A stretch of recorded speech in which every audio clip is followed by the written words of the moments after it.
शोभा यात्रा अभिनंदन समिति के द्वारा हर वर्ष जिस प्रकार से बड़ी संख्या में राम भक्तों का एक सैलाब देखने को मिलता है पटना के, हम लोग कह सकते हैं कि हम लोग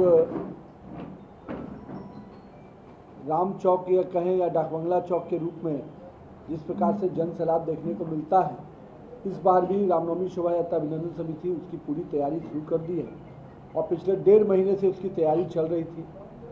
और आज प्रेस वार्ता के माध्यम से जहां इस पूरे कार्यक्रम की विस्तृत चर्चा आपके करने के लिए बैठे हैं,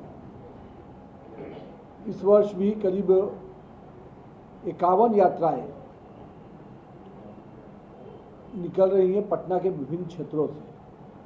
हर साल यात्राओं में अलग अलग स्थानों के झांकियां को देखने का मौका मिलता है। कहीं कलकत्ता से कलाकार आते हैं, कभी बनारस से, कभी देवघर से। तो विभिन्न शोभा यात्राओं ने अलग अलग झांकियों को भी चिन्हित करके उसकी तैयारी कर रहे हैं। साथ ही साथ में रामगढ़ से नागपुर का बैंड, बनारस से बैंड, अलग अलग बैंड का भी प्रयोग हमारे जो शोभा यात्रा कमेटी के लोग हैं वो अलग अलग बैंड के माध्यम से भी और झांकियों के माध्यम से इस वर्ष डाकबंगला चौराहे पर पहुंचेंगे और महावीर मंदिर दर्शन करने जाएंगे।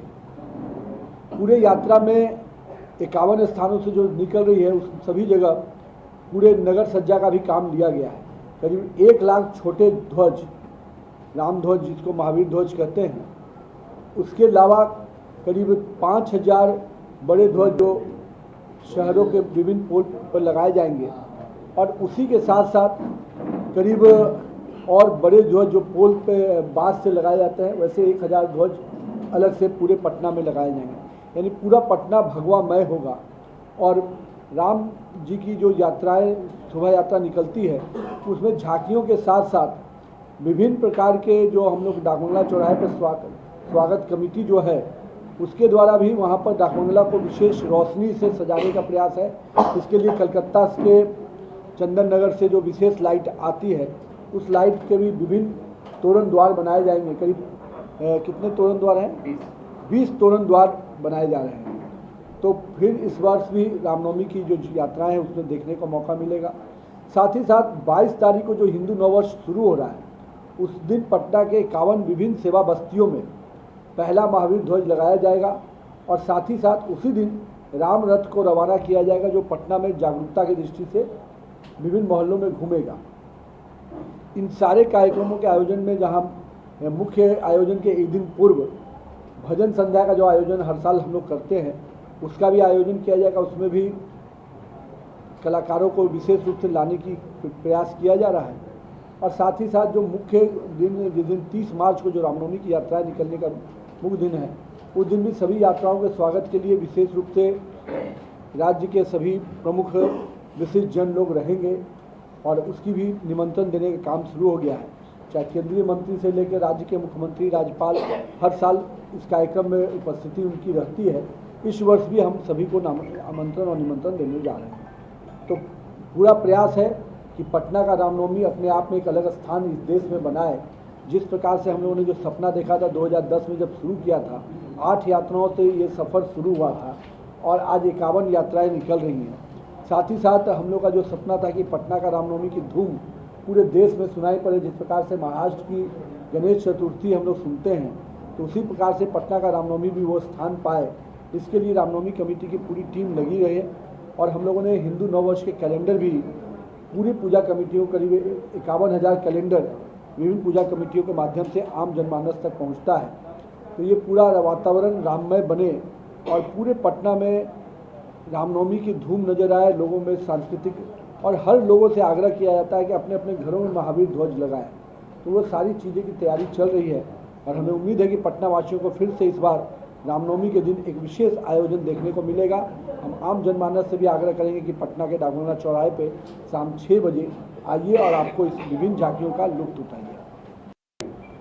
सेवा बस्ती होता है उसमें, जैसे कि जो हर पूजा कमेटी जो है ना हमारी यात्रा, उसके ही क्षेत्र में कोई सेवा बस्ती को लेते हैं और उसी में पहला ध्वज वहाँ लगाते हैं। सभी पूजा कमेटी के जो लोग हैं वो लोग लगाएंगे और हम लोग भी हर जगह उपस्थित होंगे, अलग अलग टीम के अलग अलग लोग अलग अलग स्थानों में।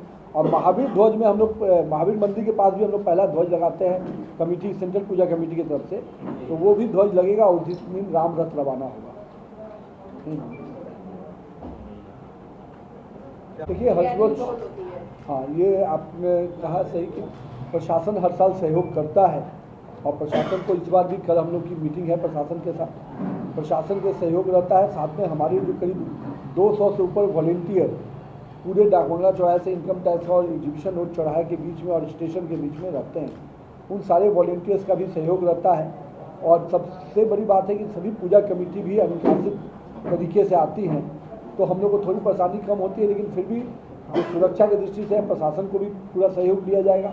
साथ में अपने भी जो वॉलेंटियर हैं वो हर चौक चौराहे जो हमारे यात्रा के क्रम के हैं वहाँ पर वो व्यवस्था में रहेंगे। साथ ही साथ यात्रा के क्रम में भी कई स्थानों पे शरबत की व्यवस्था, पानी की व्यवस्था, फल की व्यवस्था विभिन्न दुकानदार संघ करते हैं, तो वो सब लोग भी इसमें उस प्रकार से शामिल होंगे। हर साल तो आप लोग अलग करते ही हैं, इस बार क्या धमाका करेंगे अलग? मेरा तो यही कि 8 यात्रा से कांवड़ यात्रा का सफ़र पहुंचा है, तो पटना वासियों के सहयोग और समर्थन से ही पहुंचा है। और राम जी का ये जो आयोजन होता है हर वर्ष इसलिए बढ़ रहा है कि राम के प्रति लोगों का जो आदर्श पुरुष के रूप में उनकी जो रही है उससे हर व्यक्ति के जीवन में उसका असर होता है। और मेरा मानना है कि जहाँ एक और अयोध्या की चर्चा रामनवमी की होती है, धीरे धीरे वो समय आएगा कि पटना के भी रामनवमी की चर्चा होगी। और अगले वर्ष जब राम मंदिर का भव्य निर्माण हो रहा है तो निश्चित रूप से आम जनमानस में लोगों में उत्साह है कि अगले वर्ष राम मंदिर अयोध्या में स्थापित होगा। तो पटना की रामनवमी भी अपने आप को पूरी तरह से तैयार रखी है कि जब अयोध्या में निर्माण होगा तो हम लोग भी बढ़ चढ़ कर उसमें हिस्सा लेंगे। अयोध्या में राम मंदिर पर विशेष आप विभिन्न झांकियों में देखेंगे, आपको विभिन्न झांकियों में जो हमारे पूजा कमेटी लेके आएंगे तो अयोध्या के रामनवमी की भी झलक आपको देखने को मिलेगी।